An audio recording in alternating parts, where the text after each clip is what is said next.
ಇದೇ ಸಂದರ್ಭದಲ್ಲಿ ನಿನ್ನೆ ತಿಪ್ಟೂರು ತಾಲೂಕಿನಲ್ಲಿ ಇದೇ ಕೆಲಸಕ್ಕೆ ಬಂದಂತಹ ಯಶಸ್ವಿನಿ ಅಂತಕ್ಕಂತಹ ಹುಡುಗಿ ಬೆಳಗ್ಗೆ ಇಲ್ಲಿಗೆ ಬಂದಿದ್ರು ಸರ್. ಅವರು ಮತ್ತೆ ಅವರ ಪೋಷಕರು ಅವರು ಕೂಡ ಅದೇ ಸಮಯಕ್ಕೆ ಗಾಡಿಯಿಂದ ಬಿದ್ದು ಒಂದು ಕೈ ಮತ್ತೆ ಒಂದು ಕಾಲು ಫ್ರಾಕ್ಚರ್ ಆಗಿದೆ ಸರ್. ವೀಲ್ ಚೇರ್ ಮೇಲೆ ಬಂದು ಇಲ್ಲಿದ್ದು ಮತ್ತೆ ಆಸ್ಪತ್ರೆಗೆ ಹೋಗಿದ್ದಾರೆ. ಹಾಗಾಗಿ ಬಳ್ಳಾರಿನಲ್ಲಿ ಮತ್ತೆ ತಮ್ಮ ಗಮನಕ್ಕಿರ್ಲಿ ಅಂತ ಹೇಳ್ತಾ ಇದ್ದೀನಿ ಸರ್. ಇದು ಬಳ್ಳಾರಿಯಲ್ಲೂ ಇದೇ ಒಂದು ಇನ್ಸಿಡೆಂಟ್ ಆಗಿದೆ ಸರ್. ಅಲ್ಲಿ ಕೂಡ ಒಬ್ಬ ಗ್ರಾಮ ಆಡಳಿತಾಧಿಕಾರಿ ಪೂರ್ತಿ ಮುಖ ಮೈಯೆಲ್ಲ ಕಿತ್ತೋಗಿದೆ ಸರ್. ಅವರು ಬಿದ್ದು ದುರ್ಘಟನೆ ಆಗಿದೆ ಸರ್. ಚುನಾವಣಾ ಆಯೋಗದ ಕೆಲಸ ಇರ್ಬೋದು, ಸರ್ಕಾರದ ಕೆಲಸ ಇರ್ಬೋದು, ಎಲ್ಲವನ್ನು ಕೂಡ ನಾವು ಮಾಡ್ಲಿಕ್ಕೆ ಸಿದ್ಧರಿದ್ದೀವಿ ಸರ್. ಮಾಡ್ತೀವಿ. ಸರ್ಕಾರಕ್ಕೂ ಕೂಡ ಯಶಸ್ಸನ್ನ ನಾವು ತರ್ತೀವಿ ಸರ್. ತಂದಿದ್ದೀವಿ ಕೂಡ ಸರ್. ಈ ಅವಧಿನಲ್ಲಿ ಏನು 2.5 ವರ್ಷಗಳ ಅವಧಿ ಕಳೆದಿದೆ, ಈ ಇಡೀ ಇಲಾಖೆ ಹಿಂದೆಂದೂ ಕಂಡು ಕೇಳರಿಯದಂತಹ ಸಾಧನೆ, ಕಂಡು ಕೇಳರಿಯದಷ್ಟು ಕೆಲಸ ನಾವೆಲ್ಲ ಮಾಡಿದ್ದೀವಿ ಸರ್. ಸರ್ಕಾರಕ್ಕೆ ನಾವು ಹೆಸರು ತಂದಿದ್ದೀವಿ, ನಾಗರಿಕರಿಗೆ ರೈತರ ಸೇವೆಯನ್ನ ನಾವು ಮಾಡಿದ್ದೀವಿ ಸರ್. ಆದ್ರೆ ಎಲ್ಲೋ ಒಂದು ಕಡೆ ಇಷ್ಟು ತರಾತುರಿಯಲ್ಲಿ 30 ದಿನ ಕಾಲಾವಕಾಶ ಇತ್ತು ಸರ್ SIR ಮಾಡ್ಲಿಕ್ಕೆ. 6 ಗಂಟೆ 6:15 ಗಂಟೆಗೆನೆ ಕೆಲಸಕ್ಕೆ ಕರೆಸ್ಕೊಂಡು ಈ ರೀತಿ ದುರ್ಘಟನೆ ಆಗಿರೋದು, ಆಕೆ ನಮ್ಮನ್ನೆಲ್ಲ ಬಿಟ್ಟು ಅಗಲಿದ್ದು ಅತ್ಯಂತ ದುರ್ದೈವ ಸರ್. ಹಾಗಾಗಿ ಸಾವು ಸಂಭವಿಸಿದೆ. ಮತ್ತೆ ನಿನ್ನೆ ಸಂಜೆ ಕೂಡ ಸರ್ ಇಲ್ಲಿ ವ್ಯವಸ್ಥೆಗಳು ಏನಾಗಿತ್ತೋ ಗೊತ್ತಿಲ್ಲ ಸರ್. ನಾನು ಯಾರನ್ನೂ ದೂರೋದಿಲ್ಲ. ಆಕೆ ಪಾರ್ಥಿವ ಮೊದಲನೇದಾಗಿ ಏನು ಕುಮಾರಿ ಭುವನ ಅವರು ನಮ್ಮನ್ನು ಅಗಲಿ ಹೋಗಿದ್ದಾರೆ, ಅವರ ಆತ್ಮಕ್ಕೆ ಶಾಂತಿಯನ್ನು ಕೋರ್ತೇನೆ ಮತ್ತು ಅವರ ಕುಟುಂಬದವರಿಗೆ ಅವರ ನಷ್ಟವನ್ನು ಭರಿಸ್ತಕ್ಕಂಥ ಶಕ್ತಿಯನ್ನು ಭಗವಂತ ಕೊಡಲಿ ಅಂತೇಳಿ ಪ್ರಾರ್ಥನೆಯನ್ನು ಸಲ್ಲಿಸ್ತೇನೆ. ಇದು ನಿಮ್ಮ ವಿಶ್ಲೇಷಣೆ ಮತ್ತು ನಿಮ್ಮ ತೀರ್ಮಾನಗಳು ಒಂದು ಕಡೆ ಆದರೆ, ಇವತ್ತು ಈ ಘಟನೆ ಯಾಕಾಯಿತು, ಒಂದು ವೇಳೆ ಒತ್ತಡದಿಂದ ಆಗಿದ್ದರೆ ಅಥವಾ ಬೇರೆ ಬೇರೆ ಕಾರಣಗಳಾಗಿದೆ ಅನ್ನೋದನ್ನು ಪರಿಶೀಲನೆ ಮಾಡಿಸ್ತೇನೆ. ಎರಡನೇದು, ಯಾರು ಕೂಡ ಅನ್ಯತಾ ಭಾವಿಸ್ಬೇಡಿ.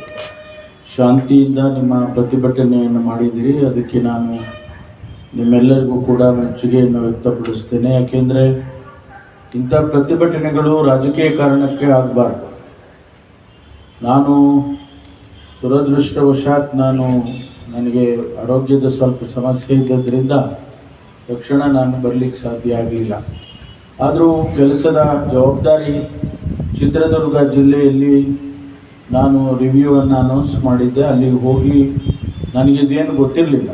ಅಲ್ಲಿ ಹೋದ ಮೇಲೆ ಅನಂತರ ವಿಷಯ ಗೊತ್ತಾಯಿತು. ತಕ್ಷಣ ಜಿಲ್ಲಾ ಆಡಳಿತಕ್ಕೆ ಸೂಚನೆಯನ್ನು ಕೊಟ್ಟು ಏನೆಲ್ಲ ಕ್ರಮ ಮಾಡಬೇಕು ಅದನ್ನೆಲ್ಲ ನೀವು ಮಾಡಿ, ಮತ್ತು ಅವರು ಆಸ್ಪತ್ರೆಗೆ ತೆಗೆದುಕೊಂಡು ಹೋದ್ಮೇಲೆ ಡಾಕ್ಟ್ರುಗಳಿಗೂ ತಿಳಿಸಿ, DHOಗೆ ಮತ್ತು ಡಿಸ್ಟ್ರಿಕ್ಟ್ ಸರ್ಜನ್ಗೆ ಅವ್ರನ್ನ ಸರಿಯಾಗಿ ನೋಡ್ಕೊಳ್ಳಿ, ಹೇಗಾದರೂ ಮಾಡಿ ಅವರನ್ನು ಉಳಿಸಿ ಅಂತ ಕೂಡ ಹೇಳಿದೆ.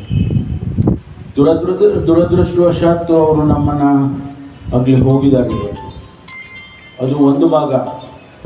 ಇವತ್ತು ಇದರ ಏನು ಇದು ಘಟನೆ ನಡೆದಿದೆ, ಈ ಘಟನೆ ನಾನು ಹೇಳಿದಾಗೆ ಅದು ಕಾರಣ ಏನು ಅನ್ನೋದನ್ನು ನಾನು ವರದಿಯನ್ನು ತರಿಸ್ಕೊಳ್ತೇನೆ ಮತ್ತು ನಾನು ಬೇರೆ ಹಂತದಲ್ಲಿ ಅದನ್ನು ಪರಿಶೀಲನೆಯನ್ನು ಮಾಡಿಸ್ತೇನೆ. ನಿಮಗೆ ಒಂದು ಮಾತನ್ನು ಹೇಳಬೇಕು. ನಾನು ಈ ಜಿಲ್ಲೆಯಿಂದ ಪ್ರಥಮ ಬಾರಿಗೆ ಕಂದಾಯ ಸಚಿವನಾಗಿರೋದು, ಎರಡನೇ ಕಂದಾಯ ಸಚಿವನು. ಮೊದಲು ಉಚ್ಮಾಸ್ತಿಗೌಡರು ಆಗಿದ್ದರು, ಅದಾದ ಮೇಲೆ ಕಂದಾಯ ಇಲಾಖೆ ನಮ್ಮ ಜಿಲ್ಲೆಗೆ ಇದೇ ಮೊದಲನೇ ಸಾರಿ ಸಿಕ್ಕಿದೆ. ನನಗೂ ಕೂಡ 40 ವರ್ಷದ ರಾಜಕಾರಣ, ನನಗೂ ಜವಾಬ್ದಾರಿ ಇದೆ. ನನಗೂ ಕೂಡ ಸಾರ್ವಜನಿಕ ಬದುಕಿನಲ್ಲಿ ಎಲ್ಲರನ್ನೂ ಸಮಾನತೆಯಿಂದ ಕಾಣಬೇಕು ಅನ್ನುವಂಥ ಪರಿಕಲ್ಪನೆಯಲ್ಲಿ ರಾಜಕಾರಣದಲ್ಲಿರೋನು ನಾನು. ಹಾಗಾಗಿ ನಿಮ್ಮನ್ನು ಯಾರೂ ಕೂಡ ನಿರ್ಲಕ್ಷ್ಯ ಮಾಡೋದಕ್ಕೆ ಸಾಧ್ಯ ಆಗೋದಿಲ್ಲ, ಅದಕ್ಕೆ ನಾನು ಕೂಡ ಬಿಡೋದಿಲ್ಲ. ಇವತ್ತು ನಿಮಗೆ ಬಹುಶಃ ಇಲ್ಲಿವರೆಗೆ ಮಾಹಿತಿ ಬಂದಿದೆ ಏನೋ ಗೊತ್ತಿಲ್ಲ ನನಗೆ. 8 ವರ್ಷದಿಂದ ಗ್ರೇಡ್ 1 ತಹಶೀಲ್ದಾರ್, ಗ್ರೇಡ್ 2 ಇಂದ ಗ್ರೇಡ್ 1 ತಹಶೀಲ್ದಾರಿಗೆ ಪ್ರಮೋಷನ್ಸ್ ಕೊಟ್ಟಿದ್ದಿಲ್ಲ.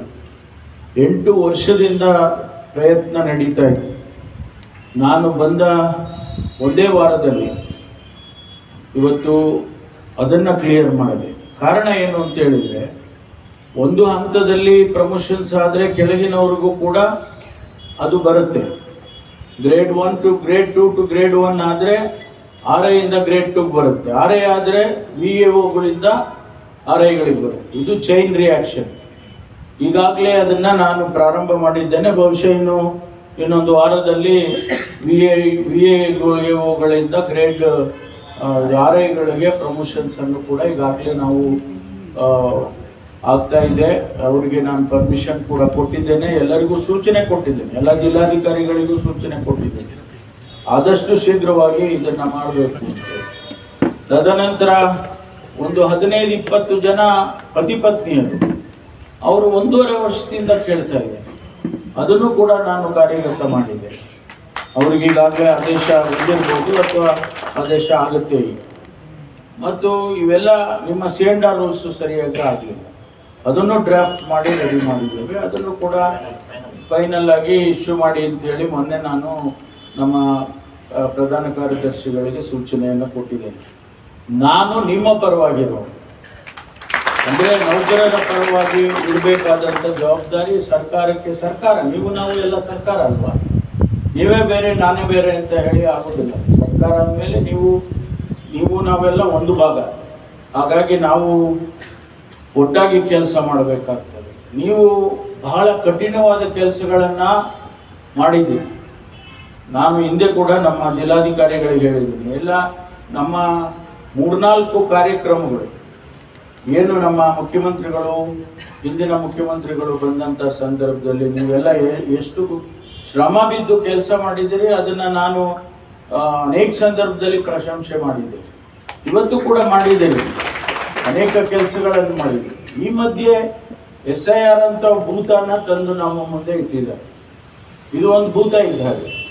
ಯಾಕೆಂದರೆ ಅವರಿಗೆ 2 ತಿಂಗಳ ಸಮಯ ಕೊಡ್ಬೋದಾಗಿತ್ತು. ಅವರು ಎಲೆಕ್ಷನ್ ಕಮಿಷನ್ ಅವರು ಒಂದು 2 ತಿಂಗಳ ಸಮಯ ಕೊಟ್ಟಿದ್ರೆ ಆರಾಮಾಗಿ ಎಲ್ಲರೂ ಕೂಡ ನಿಧಾನಕ್ಕೆ ಮಾಡಿ ಅಂದರೆ ಕ್ವಾಲಿಟೇಟಿವ್ ವರ್ಕನ್ನು ಮಾಡಿ ಕೊಡ್ಬೋದಾಗಿತ್ತು. ಆದರೆ ಅವ್ರಿಗೇನು ಕಾರಣ ಇತ್ತು ಗೊತ್ತಿಲ್ಲ. ಅವರು 1 ತಿಂಗಳ ಸಮಯ ಕೊಟ್ಬಿಟ್ಟು ಇಡೀ ರಾಜ್ಯದಲ್ಲಿ ಇವತ್ತು ಒಂದು ದೊಡ್ಡ ಎಕ್ಸರ್ಸೈಸನ್ನು ಒಂದು ಭಯದ ವಾತಾವರಣದಲ್ಲಿ ಕೆಲಸ ಮಾಡೋ ರೀತಿಯಲ್ಲಿ ಮಾಡಿದ್ದಾರೆ. ಹಾಗಾಗಿ ಅದು ಒಂದು ರೀತಿಯ ಒತ್ತಡ. ಆದರೆ ಇದನ್ನು ನಾನು ಪರಿಶೀಲನೆ ಮಾಡ್ತೀನಿ. ಒಂದು ವೇಳೆ ಆ ಹೆಣ್ಣುಮಗಳಿಗೆ ಒತ್ತಡ ಇತ್ತು, ಯಾವುದು ಎಲ್ಲಿಂದ ಒತ್ತಡ ಇತ್ತು, ಯಾವ ರೀತಿ ಒತ್ತಡ ಇತ್ತು ಅಂತಂದರೆ ಅವ್ರ ಮೇಲೆ ಕ್ರಮ ಮಾಡೋಣ. ಅದಕ್ಕೇನು ನಾನು ಹಿಂಜರಿಯೋದಿಲ್ಲ. ಆದ್ದರಿಂದ ಇವತ್ತು ನೀವು ಮಾಡಿರ್ತಕ್ಕಂಥದ್ದು ಪ್ರತಿಭಟನೆ ಮಾಡಿದ್ದೀರಿ, ಅದು ನಿಮ್ಮ ಹಕ್ಕು, ಮಾಡಿದ್ದೀರಿ. ಅದರ ಬಗ್ಗೆ ನಾನೇನು ಹೇಳೋದಕ್ಕೆ ಹೋಗೋದಿಲ್ಲ. ನಾನು ನಿಮ್ಮ ಸಮಸ್ಯೆಗಳಿಗೆ ನಿಮ್ಮ ಜೊತೆಯಲ್ಲಿ ಇರ್ತೇನೆ ಅಂತ ಅಷ್ಟೇ ಹೇಳ್ತೇನೆ.